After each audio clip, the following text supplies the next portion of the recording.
ஊடக நண்பர்களே, உங்கள் அனைவருக்கும் முதற்கண் வணக்கத்தை தெரிவித்துக் கொள்கிறேன். கடுமையான வெயிலிலும் அனைவரும் இங்கு காத்திருப்பது மிகவும் வருத்தத்திற்குரியது என்று சொன்னாலும், நாம் எல்லாம் அடிப்படையில் இந்த கோரிக்கையை வலியுறுத்தி ஒரு போர் எழுச்சியாக இந்த நிகழ்ச்சியை நடத்தி கொண்டு வந்திருக்கிறோம். ஊடக நண்பர்களும் அந்த வெயில் தாங்கி இந்த நிகழ்வை பதிவு செய்வது மிகவும் மகிழ்ச்சிக்குரியது, நன்றிக்குரியது.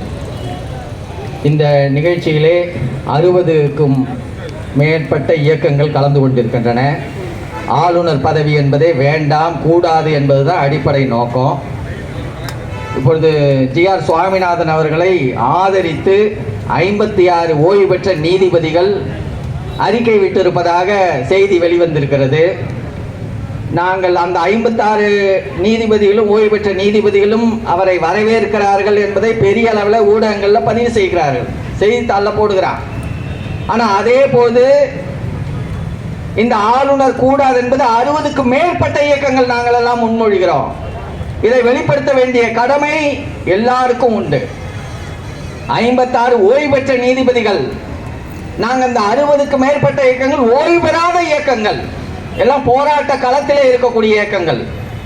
ஆளுநர் பதவி என்பதே கூடாது என்பது எங்களுடைய அடிப்படை முழக்கம்.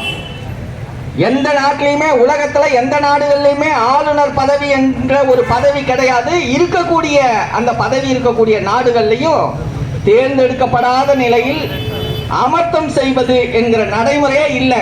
அமெரிக்காவில் கிடையாது, கனடாவில் கிடையாது. ஆனால் இந்தியாவில் உங்களுடைய ஆட்சி அதிகாரத்தை நிலைப்படுத்துவதற்காக ஆளுநர் பதவி என்கிற ஒரு பதவி, அமர்த்த பதவியை உருவாக்கி வச்சிருக்கிறீங்க. ஆங்கிலேயன் அவனுடைய அதிகார வெறிக்காக உருவாக்கிய அந்த பதவியை உங்களுடைய பார்ப்பன வெறிக்காக, இந்திய அதிகார வெறிக்காக, பாசிச வெறிக்காக நிலைப்படுத்தி வைத்திருக்கிறார்கள். அதை கடுமையாக கண்டிக்கிறோம்.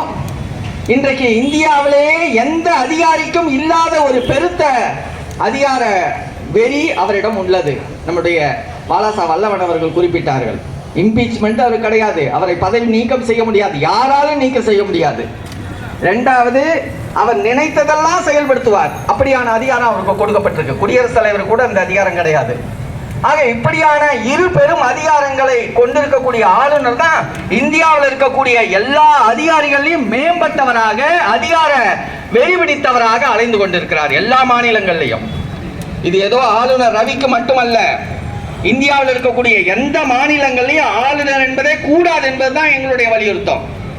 ஆளுநர் பதவி என்பதே கூடாது. இதை சட்ட வழிபட்டு மட்டுமே நீக்கிவிட முடியாது.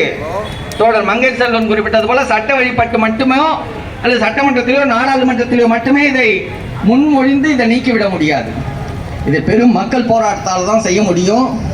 தமிழ்நாட்டு அளவில் இந்த குரல் எழும்பி இருப்பது போல இந்தியாவில் இருக்கக்கூடிய எல்லா மாநிலங்களிலும் இருக்கக்கூடிய இந்த முற்போக்கு சிந்தனைகளை எல்லாம் ஒருங்கிணைத்து தில்லி நகரத்தில் அதிரகிறபடியான ஒரு பெரும் போராட்டத்தை மிக விரைவிலேயே முன்னணி சார்பிலையும் எல்லா கட்சிகளையும் ஒருங்கிணைத்து நாங்கள் செயல்படுத்துவோம். இந்த ஒருங்கிணைப்புக்கு வருகை இருந்திருக்கிற விடுதலை சிறுத்தைகள் கட்சி, அதே போல தமிழக வாழ்வுரிமை கட்சி, இந்திய பொதுவுடைமை கட்சி என்னுடைய தோழர்கள் இந்த அடிப்படை கோரிக்கையிலே இணக்கமானவர்கள் மட்டுமல்ல, தமிழ்நாட்டினுடைய உரிமைகளுக்காக முன்மொழிந்து போராடக்கூடியவர்களாக இருக்கிறார்கள்.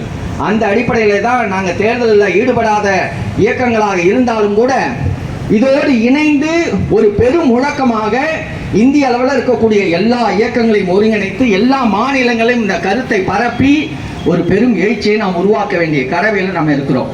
அந்த கடமையின் தொடர்ச்சியாக தில்லியில போராட்டங்கள் நடத்துவதோடு மட்டுமல்ல, இந்த தமிழக சட்டமன்றத்துக்குள்ளார ஆளுநர் நுழைந்து தன்னுடைய பேச்சை தொடங்குகிற சூழல்ல கூட தமிழ்நாடு எங்கும் ஆளுநரை வெளியேற்றுகிற ஒரு பெரும் எழுச்சியை, மக்கள் திரள் எழுச்சியை உருவாக்க வேண்டும்.